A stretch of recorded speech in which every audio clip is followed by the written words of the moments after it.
السلام علیکم ویورز، ہمارے چینل پر خوش آمدید۔ میرا نام نازیہ ہے، میں عارف والا کی رہائشی ہوں۔ ہم 2 بہن بھائی تھے۔ میرے بڑے بھائی کا نام وقار تھا۔ وقار مجھ سے 3 سال بڑا تھا، گو کہ ہم گھر میں 4 ہی افراد تھے، میں، وقار اور ہمارے اماں ابا۔ مگر جب سے میں نے ہوش سنبھالی تھی، اپنے گھر میں غربت ہی دیکھی تھی۔ گھر میں غربت نے ڈیرے ڈال رکھے تھے، اسی لیے ہم دونوں بہن بھائی کی تعلیم کا تو سوال ہی پیدا نہیں ہوتا تھا۔ اسی لیے ہم دونوں بہن بھائی نے صرف سرکاری اسکول سے 8ویں تک تعلیم حاصل کی تھی، اور اس کے بعد اپنی تعلیم کو خیرآباد کہہ دیا تھا۔ حالانکہ مجھے پڑھنے کا بہت شوق تھا، مگر غریب گھروں میں شوق کہاں پورے ہوتے ہیں، صرف ضرورتیں پوری ہوتی ہیں۔ میں نے بھی اپنے ماں باپ کے حالات دیکھے ہوئے تھے، میں نے بھی اپنے ماں باپ کے حالات دیکھتے ہوئے اپنے شوق کو پس پش ڈال دیا۔ وقار کو تو خیر پڑھنے کا شوق ہی نہیں تھا۔ وہ جب اسکول جاتا تھا تب بھی وہ کبھی کتاب کھول کر نہیں بیٹھتا تھا۔ وہ سارا دن گلی میں لڑکوں کے ساتھ کنچے کھیلتا تھا، یا پھر گلی کے سارے لڑکے مل کر بڑے گراؤنڈ میں کرکٹ کھیلنے کے لیے چلے جاتے تھے۔ جیسی بند بستہ وہ اسکول سے لا کر کمرے میں رکھتا تھا، صبح اسی حالت میں وہ اٹھا کر اسکول لے جاتا تھا۔ مگر چونکہ سرکاری اسکول تھا، اسی لیے اس نے جیسے تیسے کر کے 8 جماعتیں پاس کر دی تھیں۔ مگر مجھے پڑھائی کا شوق بھی تھا، اور دوسرا یہ بات بھی تھی کہ ہم لڑکیوں کو عام طور پر گھروں سے نکلنے کی اجازت نہیں دی جاتی۔ مگر چلو اسکول کے بہانے ہی صحیح، میں گھر سے نکلتی تھی، اسکول جاتی تھی۔ میری وہاں پر سہیلیاں تھیں۔ بے شک وہ سرکاری اسکول تھا، مگر مجھے وہ دن اپنی زندگی کے سنہرے دن لگتے تھے، اور آخرکار ان سنہرے دنوں کو میں نے پیچھے چھوڑ دیا، اور یہ دن میری زندگی کا ماضی بن چکے تھے۔ اور سیانے کہتے ہیں کہ ماضی میں جھانکنے سے انسان کبھی مستقبل میں خوش نہیں رہ سکتا، اسی لیے میں کبھی ان دنوں کو یاد بھی نہیں کرتی تھی، اور آج میں ہی جیتی تھی۔ آج جو ہے سو ہے۔ میرے ابا فروٹ کی ریڑھی لگاتے تھے، اور جب سے وقار نے پڑھنا چھوڑا تھا، وہ دن بھر گلیوں میں آوارہ گردی کرتا تھا، اور پھر اس ڈر سے کہ وہ کہیں آوارہ ہی نہ ہو جائے، ابا نے اسے ایک موٹر میکینک کی ورک شاپ پر ملازم رکھوا دیا تھا۔ اور ابا صبح سویرے فروٹ خریدنے کے لیے منڈی چلے جاتے، اور وقار اپنی ورک شاپ پر چلا جاتا، اور میں اور اماں دن بھر گھر پر گزارتی تھیں۔ آہستہ آہستہ گھر کا سارا کام میں نے اپنے ذمے لے لیا تھا۔ اس طرح میں سارا دن مصروف بھی رہتی تھی۔ زندگی کے صبح شام یوں ہی دھیرے دھیرے گزر رہے تھے، گو کہ ابا اور وقار دونوں ہی کام پر جاتے تھے، مگر پھر بھی ان دونوں کے کام ہی کچھ ایسے تھے کہ آمدنی محدود سی تھی۔ اسی لیے جیسے تیسے بس ہمارے گھر کی گزر بسر چل رہی تھی۔ ہمارے ابا بیمار رہنے لگے تھے۔ جیتے جی بیٹے کے سر پر صحرا دیکھنے کی خواہش ہر ماں باپ کی ہوتی ہے۔ میرے ابا کی بھی یہی خواہش تھی کہ جلد از جلد وہ اپنی اولاد کے فرض سے سبکدوش ہو جائیں۔ ابا نے جیسے ہی اس بات کا ذکر اماں سے کیا تو اماں یہ بات سنتے ہی پرجوش ہو گئیں۔ ہم دونوں میں وقار بڑا تھا، لہٰذا پہلے وقار کی شادی ہی ہونی تھی، اور پھر اماں ابا نے وقار کے لیے رشتہ دیکھنا شروع کر دیا۔ ہر ماں کی طرح میری ماں کو بھی اپنا بیٹا چاند ہی لگتا تھا، اور وہ اپنے لیے بہو بھی چاند جیسی تلاش کر رہی تھیں۔ وہ روز ہی کسی نہ کسی گھر میں لڑکی دیکھنے کے لیے چلی جاتی تھیں۔ میری اماں کو اپنے چاند سے بیٹے کے لیے کوئی لڑکی پسند ہی نہیں آ رہی تھی۔ کسی کا رنگ دبتا تھا تو کسی کا قد چھوٹا لگتا تھا، کوئی وقار سے لمبی لگتی تھی تو کوئی چہرے سے دکھنے میں بہت چلاک اور عیار لگتی تھی۔ اماں کے لیے فیصلہ کرنا مشکل ہو گیا تھا کہ کس لڑکی کو بیاہ کر وہ اپنے گھر لے کر آئیں، جو ہمارے گھر میں آ کر گھر کے فرد کی طرح رہے، اس گھر کو اپنا گھر سمجھے، اور یہاں کے لوگوں کو اپنے لوگ۔ پھر ایک دن ابا نے سمجھایا کہ دیکھو بھلی لوگ، ایسے تو تمہیں کبھی بھی کوئی لڑکی پسند نہیں آئے گی، بس اپنے جیسی کوئی بھلی مانس اور اچھے سے لوگ دیکھو اور رشتہ پکا کر دو۔ جتنی زیادہ لڑکیاں دیکھتی رہو گی ذہن اتنا زیادہ الجھن کا شکار ہوتا جائے گا۔ ہم بھی بیٹی والے ہیں، یوں آئے روز کسی بیٹی والے کے گھر جانا اور پھر انہیں جواب نہ دینا بہت ہی غیر مناسب سی بات لگتی ہے۔ اسی لیے تم دیر نہ کرو اور زیادہ سوچو مت، بس اللہ کا نام لو اور بسم اللہ کرو، آگے اللہ بہتر کرنے والا ہے۔ بالآخر ایک اچھا گھرانہ دیکھ کر اپنے ہی جیسے سفید پوش لوگوں میں اماں ابا نے وقار کا رشتہ پکا کر دیا۔ مٹھائی کی ٹوکری اور شگن کے چند پیسوں کے ساتھ وقار کی بات طے کر دی گئی اور پھر 2 ماہ بعد نہایت سادگی سے شادی بھی کر دی گئی۔ وقار کی بیوی نورین بیاہ کر ہمارے گھر آ گئی۔ گھر میں ایک اور فرد کا اضافہ ہو چکا تھا۔ وقار کی شادی کی سب سے زیادہ خوشی مجھے تھی، کیونکہ مجھے بات چیت کرنے کو گھر میں کوئی سہیلی مل گئی تھی۔ وقت کا پہیہ دھیرے دھیرے چل رہا تھا۔ وقار کی بیوی اب ماں بننے والی تھی۔ پورا گھر ننھے مہمان کے آنے کی خبر سن کر خوش تھا۔ اماں نورین کو کسی کام کو ہاتھ لگانے نہیں دیتی تھیں، کیونکہ گھر میں کام ہی کتنا تھا۔ وہ، میں اور اماں مل کر لیتے تھے، اور نورین کو بس دن رات آرام کرتی تھی۔ اماں نورین بھابھی کے کھانے پینے کا بھی خیال رکھتی تھیں، اور تو اور اماں تو ابھی سے چھوٹے چھوٹے کپڑے بھی سی کر رکھنے لگی تھیں۔ اماں کی خوشی دیدنی تھی۔ میں نے یہ فکرہ تو سن رکھا تھا کہ اصل سے سود پیارا ہوتا ہے، مگر اب اماں کی طرف دیکھ کر اندازہ ہو رہا تھا کہ پہلے اولاد جگر کا ٹکڑا ہوتی ہے، اور پھر ان کی اولاد اپنے بچوں سے بھی زیادہ پیاری ہو جاتی ہے۔ زندگی روٹین کے مطابق جاری و ساری تھی۔ ہم سبھی گھر میں خوشی کے منتظر تھے اور خوش تھے کہ ہمارے گھر میں خوشی آنے والی ہے، اس بات سے بے خبر کہ خوشی کے ساتھ ساتھ ایک قیامت بھی ہمارے گھر کی دہلیز پر دستک دینے کے لیے تیار کھڑی ہے۔ جو انسان سوچتا ہے ویسا کچھ نہیں ہوتا، اور اسی کو تقدیر کہتے ہیں، اور انسان تقدیر کے آگے بے بس ہے۔ جس دن وقار کے گھر پہلے بچے کی پیدائش ہوئی، اس دن ابا ریڑھی لے کر سڑک پار کرتے ہوئے ایک دم بے ہوش ہو کر زمین پر گر گئے۔ ابا کو ہارٹ اٹیک آیا۔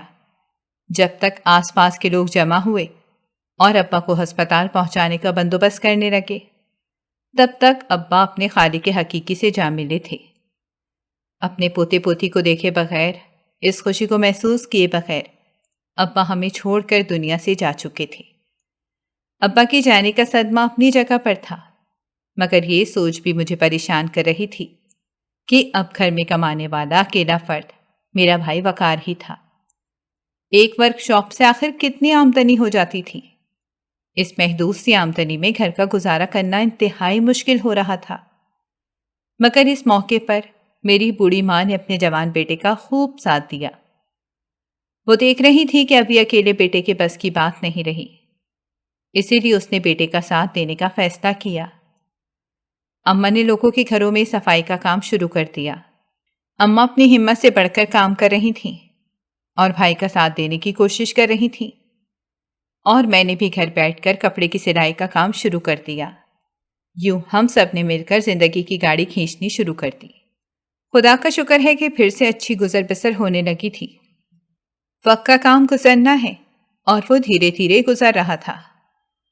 وقار کا بیٹا 3 سال کا ہو چکا تھا جب بھابھی دوسری بار امید سے ہوئی۔ اب کی بار اللہ تعالیٰ نے بھابھی کے گھر رحمت بھیجی تھی۔ ہم سب بہت خوش تھے۔ وقار ورک شاپ پر کام کرتا تھا، اماں لوگوں کے گھروں میں صفائی کا کام کرتی تھی، اور میں کپڑوں کی سلائی کا کام کرتی تھی۔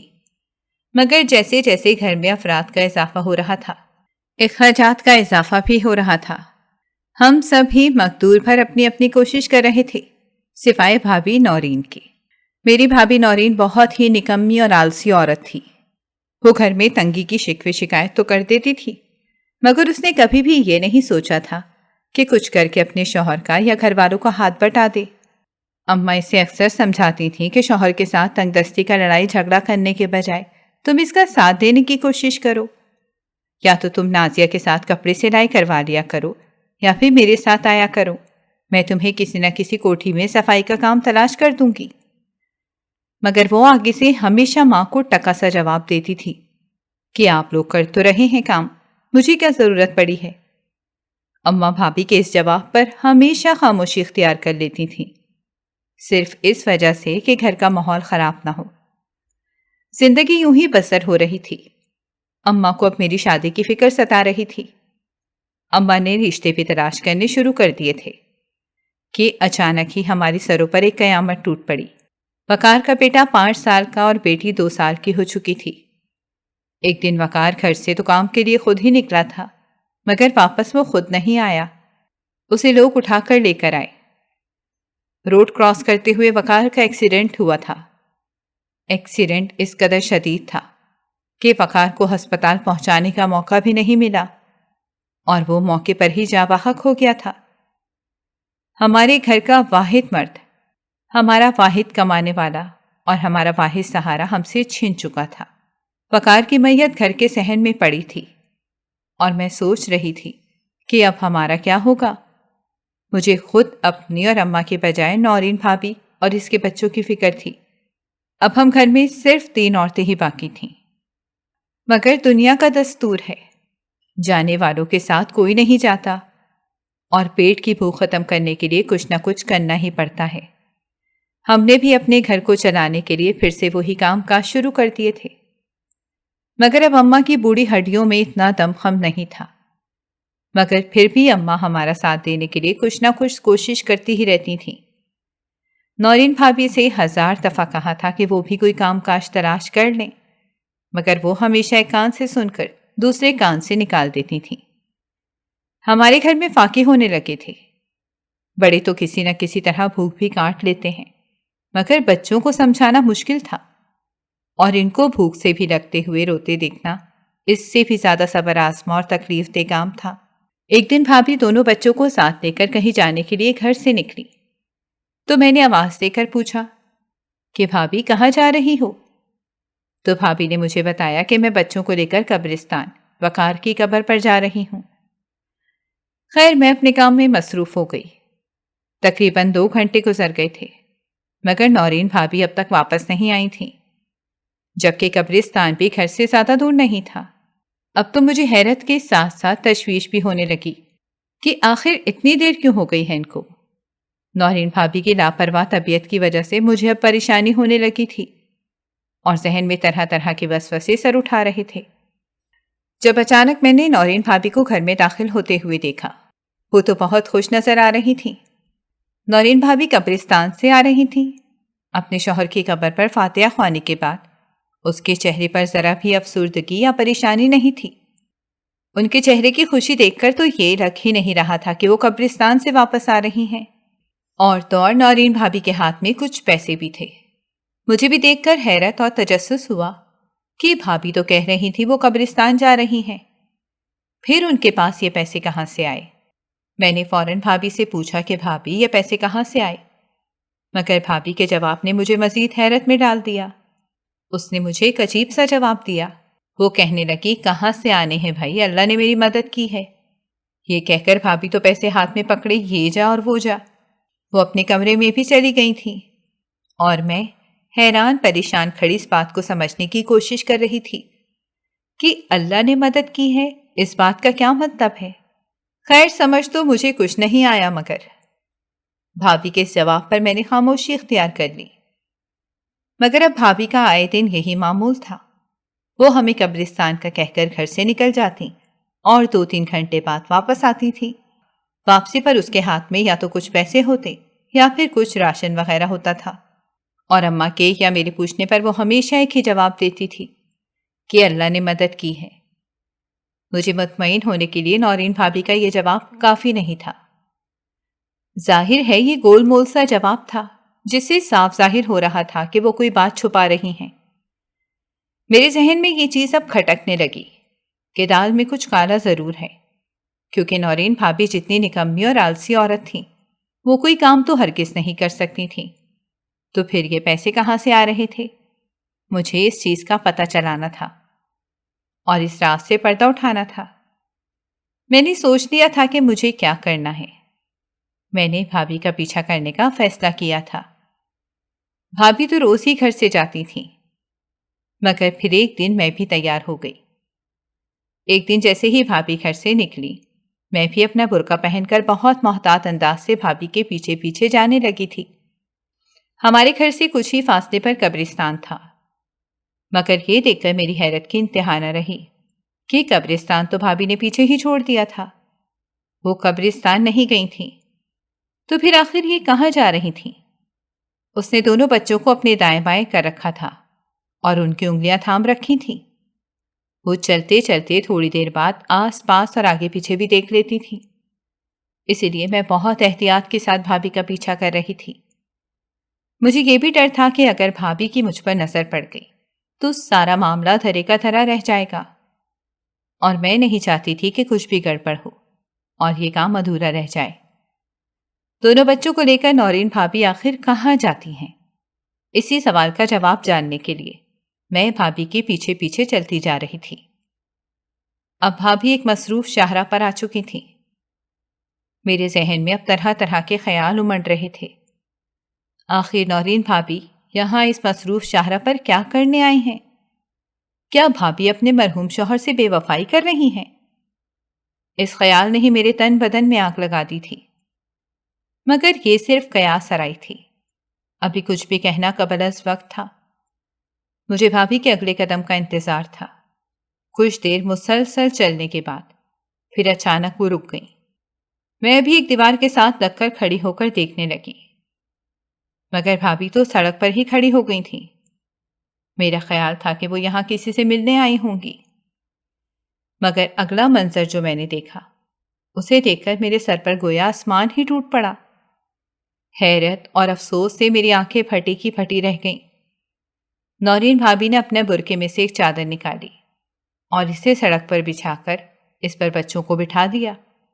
خود بھی وہ بچوں کے ساتھ بیٹھ گئی تھیں، اور پھر بھابھی نے اپنے برقعے کے اندر سے ایک چارٹ پیپر نکالا اور اسے اپنے ہاتھ میں کھول کر پکڑ لیا۔ اس چارٹ پیپر کے اوپر موٹے موٹے حروف کے ساتھ لکھا ہوا تھا کہ ان بچوں کا باپ وفات پا گیا ہے، ہمارا کمانے والا کوئی نہیں ہے، خدا کے لیے ہماری مدد کریں۔ نورین بھابھی جیسی آلسی اور نکمی عورت سے اسی چیز کی توقع کی جا سکتی تھی۔ یہ سب دیکھ کر میری آنکھوں میں آنسو آ گئے اور میں الٹے قدموں گھر کو لوٹ آئی۔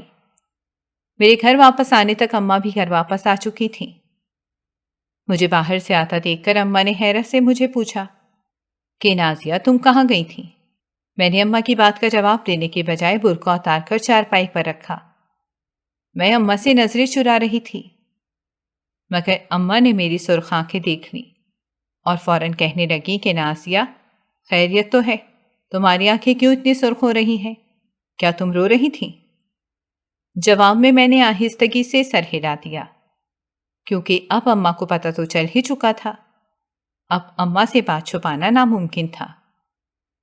پھر اماں کہنے لگی دیکھ نازیہ، جو بھی بات ہے مجھے جلدی سے بتا دے، اب میرا وجود بہت کمزور ہو چکا ہے، اب مجھ میں کوئی بھی بات برداشت کرنے کی طاقت نہیں رہی۔ میں نے اماں کو شروع سے لے کر آخر تک نورین بھابھی کے بارے میں ساری بات بتا دی، جسے سن کر اماں کی آنکھوں میں بھی آنسو آ گئے۔